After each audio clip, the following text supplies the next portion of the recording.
if I told you that men were genetically modified and there are no masculine attributes that actually describe them? I know, we've all been brainwashed to think that to be a male is to be a leader,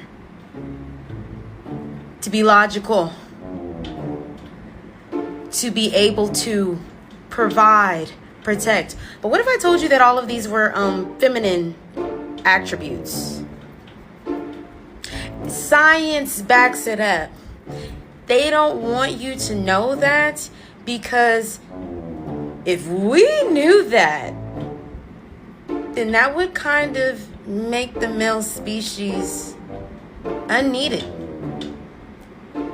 And that's the thing that this whole patriarchal system is built off of, the programmed need for men. But once you remember that they're not a necessity, then the game is over and you break the fucking system. Yeah.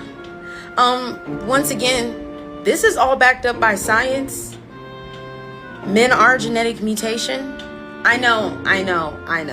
Warning. This may disturb a few and offend some others, but it is the ugly fucking truth. Thank you.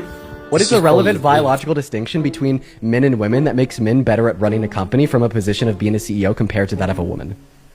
Because we don't crack under pressure. Really? Did you know that A, women are biologically designed to deal with pressure or stress better than men? They have thicker dendrites in the context of their spine, giving them a greater ability to deal with and manage their emotions, such as stress. They were given this through evolution to deal with childbirth. Not to say that women have to give birth, just simply saying that because women do give birth, evolution gave them thicker dendrites in their spine, so they deal with stress easier. And we don't just see this on the biological level, as I've already suggested, but we also just see this in greater society. We see that a 75% of self-unalivings are committed by men compared to women, because women have a higher EQ on average, which means they could better process and deal with their emotions because of this biological underpinning, as well as other reasons. We also see that men are more likely to abuse hard drugs as an unhealthy coping mechanism to deal with unprocessed emotions. Meanwhile, women are more likely to go to therapy and do it right. We also see that 92% of violent crimes are committed by men, when violent crimes are emotional response, emotional and irrational response to things such as pressure, stress, emotions, and so on, meaning that only around 8% are committed by women. We see that men are disproportionately likely to drunk drive. Men are disproportionately likely to recklessly. That would be risk But then when we look at things that are indicative of working well under pressure, being intelligent, properly managing your emotions, like going to therapy, like performing well in school, getting good grades, getting a good degree, performing well under stress in particular fields such as surgery, doctors, STEM exploration, etc., we see that women dominate men. So this idea that